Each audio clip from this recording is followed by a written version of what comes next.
Gue tuh heran ya, Menteri Ekonomi kemarin ngomong kebutuhan negara dan bangsa begitu banyak, maka pendapatan negara terus ditingkatkan tanpa ada kebijakan kebijakan baru. Kedengeran kayak kalimat indah penuh pengorbanan, tapi kalau dipikir logis, kok rasanya lebih kayak drama playing victim ketimbang solusi nyata. Gue nih orang awam, tapi kalau ngomongin duit negara, yang nggak jauh beda kayak ngurus rumah tangga. Bedanya, kalau mak kita dulu duit tipis, mereka nggak koar-koar ke anak-anak, aduh, duit habis nih. Mereka langsung cut cost, skincare ditunda, baju baru nggak usah, demi anak-anak bisa makan. Nah, masa sih Menteri Ekonomi perlu diajarin prinsip ekonomi paling dasar yang bahkan emak-emak kampung paham? Sekarang kita ngomongin konstitusi, Undang-Undang Dasar 1945, pasal 23.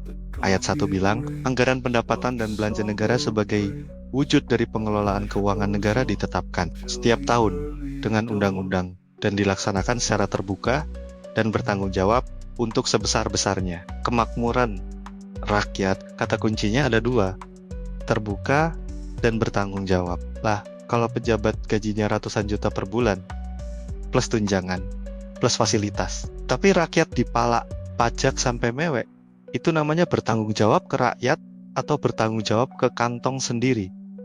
Coba kita lihat teori ekonomi publik. Ada satu konsep namanya public choice theory dari James Buchanan. Dia bilang pejabat tuh pada dasarnya manusia biasa yang mikirin kepentingan diri sendiri dulu sebelum kepentingan publik.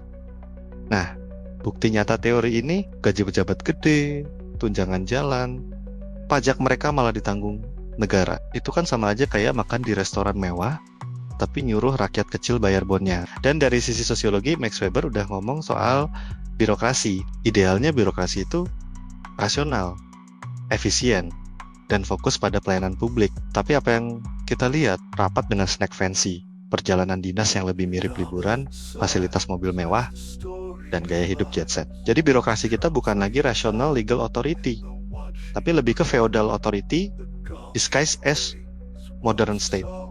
Sekarang psikologi sosial, Leon Festinger dengan teori cognitive dissonance bilang, orang bakal frustasi kalau kenyataan nggak sesuai logika. Contoh, rakyat tiap bulan bayar pajak, bahkan ada yang sampai di uber-uber kolektor pajak. Tapi di sisi lain, pejabatnya malah dapat gaji super gede dan pajak mereka ditanggung negara. Disonansi banget kan? Itu yang bikin rakyat makin muak. Belum lagi teori keadilan John Rawls. Dia bilang keadilan itu kalau kebijakan negara menguntungkan mereka yang paling lemah di masyarakat. Lah, kalau pejabat makin kaya, fasilitas makin numpuk, sedangkan rakyat kecil makin ditekan. Itu udah jelas-jelas melawan prinsip justice as fairness. Sekarang gue kasih solusi sesimpel emak-emak ngatur keuangan rumah. Pertama, potong tunjangan pejabat. Minimal sebagian ditarik dari aset pribadi, bukan APBN. Kedua, stop pengeluaran gak penting, kayak snack rapat.